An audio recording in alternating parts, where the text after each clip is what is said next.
Hello there. This is an introduction to the note reading app that I sent you guys on Google Classroom or Class Dojo. For violins, this is the violin one, and this is for violin.school.nz.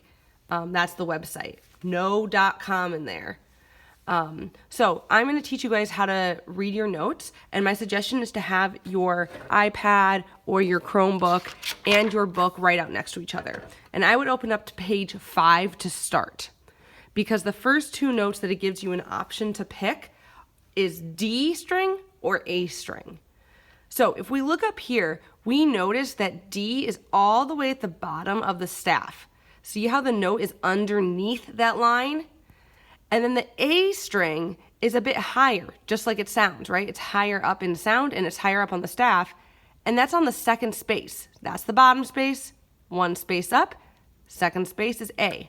So if I go over here on my app, I notice that this is on the second space, which means it has to be A. That one's on the bottom of the staff, so that one's going to be D. So the first level is just D string and A string. I'm going to go a little quick through some of these because you're going to practice on your own. But when I'm ready, it's going to give me the next level. Now it's giving me all of my open strings. Now, we already know D and A, and I notice that this one's on the second space, so it has to be A. And I know this one because we had it before. It's at the bottom of the staff. It's D. But this one's a new note. This one's really high up, and we don't have it in our book anywhere. But if we use our brains, we remember that the higher the note is up on the staff, the higher sounding it is. So this one has to be E because E string is our highest sounding string. Same idea here. At the bottom of the staff, all the way below everything, is G because it's our lowest string. E, D, G. I'm going to go quickly through these. Now, when it gets here and it's changed from D to E, my suggestion is to turn your page to pages 6 and 7, because 6 and 7 are about our D string note, which is what it's going to start over here.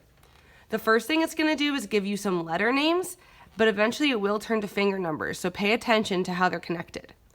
This one's all the way at the bottom underneath the staff. It's underneath the staff, so it's going to be D.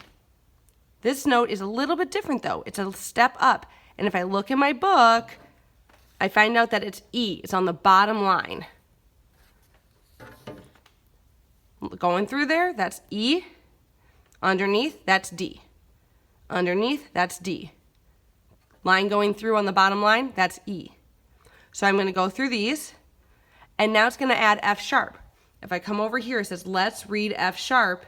I notice that F sharp's on the bottom line, on the bottom space. Okay, so that would be an F. So we'll go through this,